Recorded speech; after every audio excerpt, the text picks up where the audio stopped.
What is up, NFL fans, and welcome back to another episode of the NFL Whip Around. I am Jeff Hartman, joined by Coach Kevin Smith. We are at Thanksgiving week, Coach. Congratulations, we made it. I love Thanksgiving week, Jeff. We always have a big crew at our house. I do a bunch of cooking. I'm headed to the supermarket right after this podcast to load up. So, it's time to get fat, Jeff. Yeah, I don't like saying that, but at the same time, I do love the food for sure. But we're here to talk about the NFL, and the NFL has become synonymous with Thanksgiving just based on the holiday and football and now Black Friday, and we'll get to all that stuff. But still, we're going to recap Week 12 before we take any look ahead to Week 13. And we're going to start off with a team that a lot of people might feel like, I don't know, flying under the radar is the right way to, but are they for real is the question. We're talking about the Chicago Bears. The Chicago Bears, who are now 8-3, coming off of a 31-28 win over the Pittsburgh Steelers at home.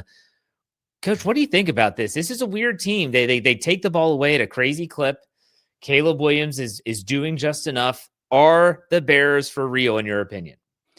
It's such a hard question because entering the game on Sunday, they had beaten 7 teams with a combined record of 21-50. And so you said, well, they're beating up on the bottom feeders. The Steelers are not an elite team, but they were a step up. And Chicago thoroughly outplayed them. I think the final score, 31-28, masked a little bit by Pittsburgh scoring a defensive touchdown and getting another one after kind of a gadget play on 4th down. So I thought Chicago looked pretty good, especially when you consider that they played the game, my gosh, with like a MASH unit on their defensive side of the ball. They're missing their 3 starting linebackers and both starting corners. But we have to see, how are they going to do down the stretch? They still have 3 games left against Detroit and Green Bay.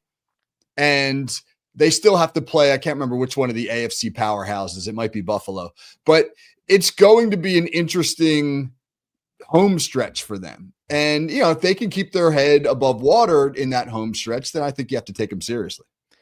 I'm going to say this, and you know it as a Steeler fan as well. The only hesitation I have before saying that the Bears are for real is that we have seen what this looks like when a team is dependent on takeaways. And that certainly seems to be the case with the Chicago Bears. They had 2 takeaways against Pittsburgh on Sunday. They turned both of those into 14 points. You can't take that away from them. But in games where they have not taken the ball away, they haven't won yet. In the times they tied, they're just above 500 now. This is a team that is really good at taking the ball away. But I've always felt like when you rely on takeaways, they come in bunches, and sometimes they come and go. I don't know if that is sustainable. As a Steeler fan, we've seen it not be sustainable for the long haul, but I want to get your take because really, let's look at what the Bears have coming up. They have the Eagles on Black Friday. Then they go to the Packers. They host the Browns. They host the Packers, the 49ers, and then they finish up with a home game against Detroit. So, Coach, the question is now, because they're first in the NFC North, are they going to stay there? And do you think this team has a legitimate shot at winning the division? Yeah, the Eagles. It was the Eagles. That was the other one. Right. So that's a tough stretch. 49ers, 2 with Green Bay, Detroit, Philly. And, Cleveland's actually playing some decent football. So, they are. I mean, it feels as though there's some losses in there. I just don't know if anybody else in the division will catch fire either because they're all kind of eating one another right now, Green Bay, Detroit. So Chicago, if they win the division, they'll get a home playoff game. Soldier Field in January is a tough place to play. Chicago runs the ball really well, second best rushing attack in the NFL. If they can win the division, it's not out of the conversation for them to be able to win a home playoff game. That would be a heck of a first year for Ben Johnson. Absolutely. I would say it's a heck of a first year no matter what happens. I mean, they're 8-3, and even if they do falter a little bit down the stretch, I don't think anyone would be pointing the finger at the coaching staff saying that it's their fault, that they've done a good job getting Caleb Williams where he is now, and the defensive culture is there. You mentioned how shorthanded they were on Sunday on the defensive side of the football. And let's also not forget that they have some really good weapons on offense too. Everyone talks about Caleb Williams. You have the DeAndre Swift duo in the backfield, but you also have Rome Odunze, you got DJ Moore, you got Colston Loveland, Cole Kmet. They have some weapons, Coach. I don't know. This is going to be interesting to see how it plays out down the rest of the way for the Chicago Bears, but we'll see if they're for real. We're going to touch on the AFC and NFC playoff picture towards the end of the show, but let's go to our next topic, the Cleveland Browns. I know, why are we talking about the Browns? They're They haven't been mathematically eliminated yet, but they're pretty close. But they beat a really, really hapless Raiders team that just fired Chip Kelly. And there's two talking points here, Coach. Do you want to start on offense or defense? I'll let you go. Let's start on offense because Okay. Shedeur is an interesting story. Well, let's talk about it. Shedeur Sanders is the first Browns quarterback in, I don't know, since they came back into the league to win his first ever start. And let's look at his box score before we talk. Shedeur Sanders went 11 of 20, 209 yards, averaged 10.5 yards per attempt or completion, a touchdown to interception 1-1. He was sacked one time, a rating of 87.3. Coach, what do you think about Shedeur Sanders, and should he be the starter moving forward?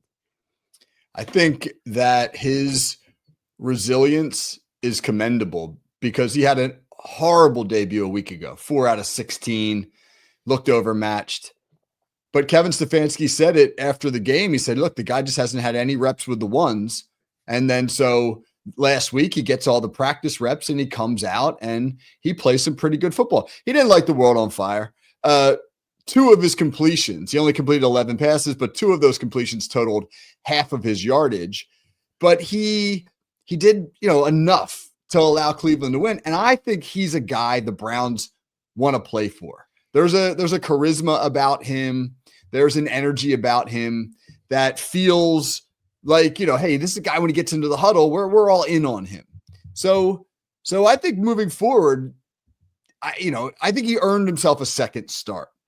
And if you think about what Kevin Stefanski has done, he's won games over the last 2 years with 6 different quarterbacks. Cleveland doesn't require absolutely elite quarterback play to at least be competitive. So I would not hesitate to start him again next week. If you're trying to hand pick an opponent to say, okay, we got a rookie, it's his first ever start on the road, we don't want him to absolutely just get gutted with his confidence, would you not pick the Raiders? Wouldn't that be a great first start? Because they are bad. But let's see what they have coming up. So if they want to start him again, he would be at home. They would be hosting the San Francisco 49ers. That's going to be a tougher test for sure. But then they host the Titans. Then they go to Chicago, host the Bills, host the Steelers, and finish up in Cincinnati. I don't know. And this is what we talked about after the draft going into the season. Do they want to have let's see what both of these guys can do? Don't you think that in a weird way, this is the best case scenario for the organization because they got extended time with Dylan Gabriel? And if they give it to Shedeur Sanders, they're going to see exactly what they have before going into next year's draft with 2 first-round picks. What's your take on that? I agree completely. Yeah, they got enough of a sample size on Gabriel to have a pretty good feel for him. And they have the potential now to do the same with Sanders. You have to feel as though Cleveland, which is going to probably be in the top 5 in terms of their draft slot next year, will be in the market for a quarterback. And then they have to decide, are you keeping both? Are you keeping Sanders and Gabriel? You got to try to move one of those guys if you draft a quarterback next year. I think they have to really, if anything, they have to leave the 2025 season with a firm understanding about their pecking order with the existing quarterbacks. And they're going to get the opportunity to do that. All right, let's go to the defensive side. Myles Garrett against those Raiders had 3 sacks, which means that he is now leading the NFL with 18 total individual sacks on the season. And we're going into week 13. So there's a lot of people wondering, will he break the NFL record, which is currently held by both Michael Strahan and TJ Watt? He only needs 5, I believe, or 5.5 to get the record. I think this is a slam dunk that Myles Garrett is going to set the new mark in the NFL for sacks. Coach, what do you think? I think Myles Garrett is going to clear that record by several sacks. He may be the first guy to get 25 in a season. He's got 18 through 11 games, which gives him 7 games to get 7 more. Well, when you're averaging almost a sack and a half a game, getting 1 per game for the rest of the season is actually a step down. Obviously, the biggest barrier I think right now is him staying healthy, and injury could derail that. But he right now, as Steelers fans, it's painful to say this because there's been this ongoing TJ Watt or Myles Garrett debate for years. But he right now is unblockable one-on-one. when you watch Cleveland's film, I mean, it's almost like as he approaches 30 years old, he's getting quicker. He is really remarkable with his get off. He's got an elaborate pass rush repertoire. I mean, did you see the sack of his earlier this year where he pulled off what looked like a Euro step move in basketball? You know, he's doing stuff I've never seen before from an edge rusher. So you have to, man, you just have to take your hat off and say, this guy right now is the best in the league. You know, TJ Watt, who obviously the Steeler fans adore, and you're seeing him now in the post 30, not looking as sharp as he was, maybe not being as explosive. He also is, as Mike Tomlin once called Mike Wallace, a one-trick pony. He rushes from the left side. That's it. They tried to move him to the right. Not as comfortable, not as effective. Myles Garrett moves all over the line of scrimmage. That Euro step that he famously did was over the center. He's rushing up the middle. You have to take your hat off to him. And I hate saying that because I really despise him as a player. But at the same time, you have to give your hat off, take your hat off. I think it's, like I said, slam dunk that Myles Garrett breaks the record. They still have the Titans to play, and we know what that offensive line's like. And Cam Ward's going to be running for his life. He might break it just in that game. Who knows? But kudos to him. All right, let's go to our next topic. We're talking about maybe a decision that the team might regret. The Minnesota Vikings have really struggled this season. You know, J.J. McCarthy has been hurt. He's been in and out of the lineup. They went with Carson Wentz. All this time, they're probably asking themselves, did we make the right decision letting Sam Darnold walk? Because Sam Darnold, since going to Seattle, well, he's played pretty darn well. So far this year, he's thrown for 2,785 yards. He's thrown 19 touchdowns, 10 interceptions. What do you think about Sam Darnold in Seattle? But more so, do you think that Minnesota is kicking themselves for not upping the ante and keeping him in the organization? Minnesota probably needs a larger sample size on J.J. McCarthy before you can make a determination. But the last couple of weeks have been real bad. I mean, Sunday, McCarthy went 12 out of 19 for 87 yards with 2 interceptions. Minnesota had 4 total yards of offense in the second half in that game. Jeez. And yeah. So when your offense is that limited because of the quarterback play, particularly when you've got Justin Jefferson and TJ Hawkinson and Jordan Addison and some dudes to catch balls, it falls back on the quarterback. I mean, Darnold had a clunker a week ago for Seattle, but responded with a good game on Sunday. Seattle is going to make the playoffs. They have a good defense. They've got a quarterback now that they probably believe can take them into the postseason, and Minnesota's back on the drawing board. I mean, they really need to decide, are we going to run it back with J.J. McCarthy next year, or are we going to be in the quarterback market? And that is surprising given how well Kevin O'Connell has done with quarterbacks throughout his career. One thing that I think Minnesota fans, if they're realistic, might be thinking to themselves is, okay, Sam Darnold was going to ask for a lot of money, and he was going to ask for a long-term contract. The player I'm surprised they didn't try and keep, because he was within their organization, was Daniel Jones. Daniel Jones would have been like, hey, I want to prove it contract, and they could have kept him, and it could have been, let's see how J.J. McCarthy does. This guy has a lot of potential. Maybe they didn't see that potential, but Daniel Jones has obviously turned his career around in Indianapolis, even though they've kind of faltered in losing to the Chiefs this past Sunday. Were you surprised they didn't go down that route either? Definitely. That is a good point, because when you look at their backup situation, it's Carson Wentz, and I think Brett Rippon is the number 3. I mean, they don't have a guy there who you can really hang your hat on. There aren't a lot of great backups in the NFL, but there are some dependable ones. Jacoby Brissett was available. You had Daniel Jones in-house. I mean, there's enough veterans there that you can feel as though you could put in a really good Minnesota offense, and the fall off wouldn't be that significant from J.J. McCarthy. So yes, that is the surprising thing, to have an untested, essentially a rookie quarterback with no stable backup situation. And there's nothing worse, even as a fan, there's nothing worse than when you're watching your team spend a first-round draft pick on a quarterback, and then you're starting to question whether it was the right decision, because if it was the wrong decision, it is going to set you back. So you think about Anthony Richardson in the Colts. You think about Kenny Pickett when he was drafted by the Steelers. you're watching it play out, and sometimes you're trying to do these mental gymnastics of talking yourself into the fact that they could be the guy, and sometimes it's just not it. So far, what you've seen from JJ McCarthy, do you think he's that guy, or do you think that there's something amiss here? I haven't watched a lot of the Vikings this year, but the little bit that I've seen of McCarthy is he looks like a guy for whom the game is happening too fast right now. And you can play your way out of that. Many quarterbacks have, where you just the reps and the experience will allow them to catch up to the speed of the game. But with the foundation he has, again, all those skill players, one of the best receivers in the league, one of the best quarterback head coaches in the league, it's a bit surprising that he hasn't come along a little faster. Yeah, that's a great point. That is a great point. Okay, enough of the Vikings talk. Let's go to our next topic. We're talking about a team with a winning record that you think should be concerned right now. Do you want to do this conference by conference, Coach, or do you just think there's one team amongst everyone? What do you think? Because I have one. I'm sure we might have the same team, but I'll go AFC first. How do you not say the Pittsburgh Steelers?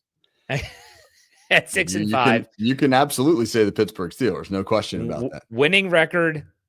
They were at one point by far and away the leaders in the division. The Baltimore Ravens were 1-5. Steelers were 4-1. And now they find themselves on the outside looking in of the playoff picture, and they're in second place in the division. You might have a different team. What do you think? Well, I think the Steelers, you and I were talking before the show, they are a team kind of mired in mediocrity. Yeah. And that is something that's difficult to escape in the middle of a season. You're up, you're down, you're up, you're down. Like not be able to find consistency and to not have a specific reason for it is frustrating. And so I think the Steelers are probably who they are. They're who they've been for several years now, an 8-9, 9-8, maybe a 10-win team. And that's that.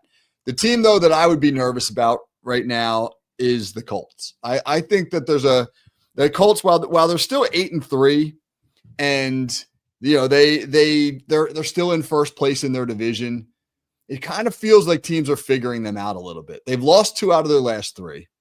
The one game they did win was in overtime against what I think is a bad Atlanta team.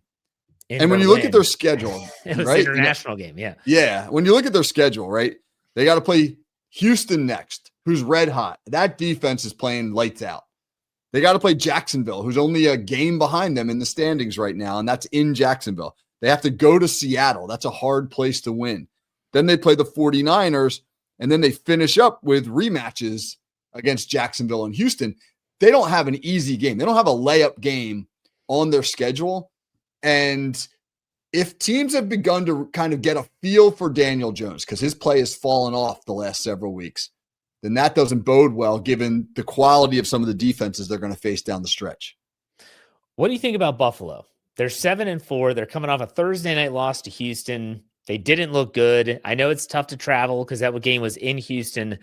Should there be any concern about the Bills? The Bills have to score points because they're not a great defense right now.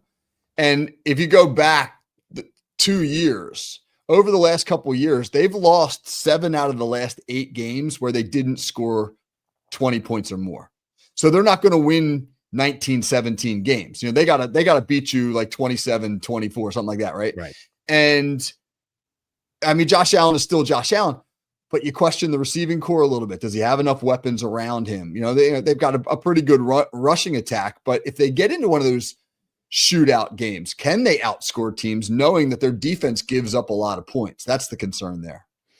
Yeah, and in New England, 10-2, and they're not. I don't think they're going anywhere. We'll put it that way. Dude, they have some tough games coming up for sure. But I'll tell you what, we're going to talk about this a lot in our 5th and final segment here. We're going to do this weekly now through the duration of the regular season, where we're going to touch on the NFL playoff picture, both the AFC and the NFC. So heading into Week 13, let's talk about the teams that are winning their division. The top 4 in the AFC. New England at 10-2 is the number 1 seed. Denver winning the AFC West. They're the number 2 seed at 9-2. The Indianapolis Colts, despite losing to the Chiefs, are 8-3 and still atop the AFC South. The Baltimore Ravens at 6-5 have now leapfrogged the Steelers due to tiebreakers, and they are winning the AFC North. So what about the wild card teams? The LA Chargers, they're 7-4. The Jacksonville Jaguars are 6th at 7-4. The Buffalo Bills, as we just talked about, 7-4 to round out the top 7. Pittsburgh is 8 at 6-5. Houston is 6-5 at 9th. And Kansas City, shocker, 6-5 are 10th still in the NFL. What do you think about that AFC playoff picture, Coach?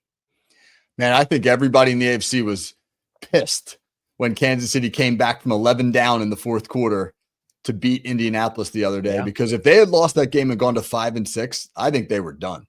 Yeah. It's too competitive for those last couple of playoff spots, those wild card spots, to have no margin for error going down the stretch. So Kansas City's still alive, and I still feel as though they get in, that they figure out a way to get in, which bumps somebody out. Who's that somebody? Is it Jacksonville? I think whoever wins the AFC North is the only one that gets in. I don't think two teams get in there, and that doesn't bode well for the Steelers right now. No. Well, I think you have to assume, and we've seen this before in the AFC North, mind you, 3 teams making the playoffs from that division. That could happen with the AFC West with Denver, the Chargers, and the Chiefs. But again, that means that 2 divisions then only have to have 1 representative. The AFC North, slam dunk, guarantee that the division winner is the only team making the playoffs. Could Buffalo find their way on the outside looking in? Like, that will be interesting to watch. Could it be the AFC East that only has 1? I would kind of lean towards the South and think that maybe the Jacksonville Jaguars or the Colts fall off and you only have 1 representative there. It's going to be very, very interesting. Let's go to the NFC. The NFC is a little bit more cut and dry, but there is a change at the top. The LA Rams. Last week we talked about this, Coach, and you said, which team's going to go into Philadelphia? And I said, I think it's the Rams. The Rams beat the doors off of the Tampa Bay Bucks, who lost Baker Mayfield in that game on Sunday Night Football. They're 9-2. They're the top team in the NFC. The Philadelphia Eagles lose a really entertaining game, close, kind of sloppy towards the end, game to the Cowboys in Dallas. They're 8-3 now. Chicago, we talked about at the top of the show, they're 8-3. And Tampa Bay, despite their issues, are 6-5 and still leading the NFC South. Now, the wild cards, you have the Seattle Seahawks at 8-3, the Green Bay Packers at 7-3-1, and the San Francisco 49ers, who at the time of this being recorded have yet to play their Monday night game, they are 7-4. And you go 8, 9, and 10. Detroit on the outside looking in at 7-4. They had a nice come from behind overtime win over the Giants. Carolina Panthers at 6-5 are 9th, and the aforementioned Cowboys at 5-1 are not dead yet. Coach, what do you think about the NFC side of things? I think the NFC is pretty easy. You're going to get 1 from the East. Philly's going to win the East. You're going to get 1 from the South. It's going to be Tampa Bay or the Carolina Panthers. Those 2 teams tied at the top. One of them's getting in. And then you have 6 teams fighting for 5 spots between the North and the West. Chicago, Green Bay, Detroit, the Rams, Seattle, San Francisco. Those 6 teams all are 7-4 or better. There's only 5 playoff spots. One of them's going to be left out. Your guess is as good as mine as to who's it's going to be, man, because it's going to be very, very competitive down the stretch. I don't know if the NFC West, like the AFC West, gets 3 teams. I really don't. I still feel the San Francisco is kind of smoke and mirrors right now. So I could see there being 2 NFC West teams, the Rams and the Seahawks, and then Detroit getting in. I think, in my opinion, the most likely situation. But that would mean that 3 teams from the NFC North make the postseason if Green Bay holds on. I want to give a shout out to the New York Giants, who were the first team that's been mathematically eliminated from the playoffs. Congratulations to them. But I also want to say, man, Coach, as a coach, you have to give it to them. They tried everything against Detroit, and they had the lead. Jameis Winston caught a touchdown pass. It was a Gunnar Olszewski, shout out Steeler fans that know that name, pass to Jameis Winston, who makes a man miss and gets into the end zone. It was entertaining. It was definitely entertaining, but I don't know if you want to talk about the Giants. I just want to give them a shout out. Well, hey, Mike Kafka as an interim head coach, what's he got to lose, man? What, all the stops. Exactly. Throw it all out there. He's probably not going to get the job, but maybe he'll impress people enough that'll be in the conversation for another job down the road. I think about the Giants. You brought up the Vikings earlier, and we talked about their backup situation. You think about the Giants, they had obviously Jackson Dart, first-round pick, Russell Wilson, and they had Jameis Winston. If Jameis Winston sat around for a while, Minnesota, that would have been a better spot for him than to sit 3 deep on the Giants depth chart.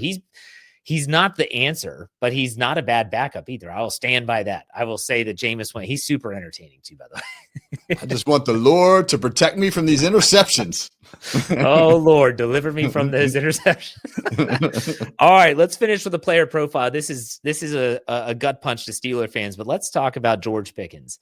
George Pickens, who is having an unbelievable season and coming off of a game against the Eagles where he absolutely torched that Philadelphia secondary to the tune of 9 catches on 9 targets for 146 yards and a touchdown and a long of 43 yards.